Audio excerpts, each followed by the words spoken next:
Karibu sana katika kipindi kizuri cha Nuru ya Maisha. Somo ambalo liko hewani lina kichwa kinachosema usiruhusu mtazamo wa mtu uwe gereza la furaha yako.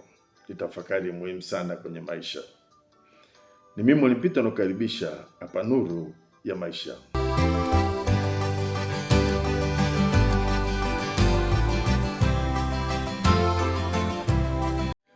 Usiruhusu mtazamo wa mtu uwe gereza la furaha yako. Kuna watu wengi leo wanaishi maisha ya huzuni, si kwa sababu Mungu amewaacha, si kwa sababu hawana uwezo, wala si kwa sababu hawana thamani, bali kwa sababu wamefungia furaha yao mikononi mwa watu wengine. Wanangoja wapendwe ndipo wajione wana umuhimu. Wanangoja wakubalike ndipo wajione wana thamani. Wanangoja wasifiwe ndipo wajione wanafaa. Lakini ukweli ni kwamba ukiweka furaha yako katika mikono ya wanadamu, utaishi maisha ya maumivu. Wanadamu hubadilika. Leo wanaweza kukushangilia, kesho wakakupuuza. Leo wanaweza kukukubali, kesho wakakukataa. Ikiwa furaha yako inategemea mtazamo wao, basi amani yako itatikiswa kila wakati mtazamo wao unapobadilika.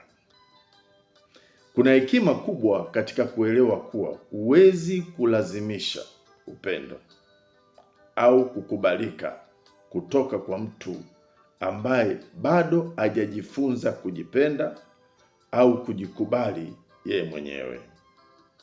Watu wengi ambao hawajikubali wanakutazama kwa jicho la dharau, au wanaoshindwa kuona thamani yako. Mara nyingi wanapigana vita vya ndani ambavyo wewe huvioni. Wengine wameumizwa sana kiasi kwamba hawawezi kuamini kwamba wanapendwa au wanakubalika. Wengine wamekatishwa tamaa sana kiasi kwamba hawawezi kuona uzuri uliopo kwa watu wengine. Wengine wanabeba majeraha ya miaka mingi ambayo bado yanavuja ndani ya mioyo yao. Si kila anayeshindwa kukupenda au kukubali anafanya hivyo kwa sababu kuna tatizo kwako. Wakati mwingine ni kwa sababu kuna maumivu ya ndani ambayo bado hajapona au hajayashinda. Usihukumu moyo wako kwa maneno ya mtu ambaye naye moyo wake unahitaji kuponywa. Mungu hakukuumba ili uwe mfungwa wa maoni ya watu. Alikuumba kwa kusudi maalum. Yesu alidhihakiwa, alisemwa vibaya, aliitwa majina mabaya, lakini Yesu hakubadilisha kusudi lake kwa sababu ya maoni yao, wala hakupoteza furaha kwa sababu ya sauti alizozisikia zikimsema vibaya. Aliendelea kutembea katika mapenzi ya Mungu. Kama Yesu angetaka kukubalika na kila mtu, asingefika msalabani kutuokoa. Hata wewe jifunze kuendelea mbele bila idhini ya kila mtu. Jifunze kutembea katika amani hata kama si kila mtu anakuelewa. Kubali kwamba si kila mtu atakuona jinsi Mungu anavyokuona.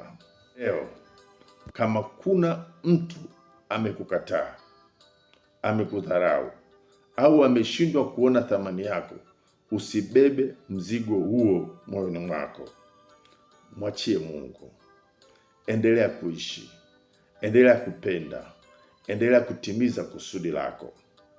Endelea kutembea katika nuru ambayo Mungu ameiweka ndani yako. kwa sababu ukweli unabaki kuwa huu. Thamani yako haipungui kwa sababu mtu fulani ameshindwa kuiona, na furaha yako haipaswi kufungwa gerezani kwa sababu ya mtazamo wa mtu mwingine. Mungu akubariki sana.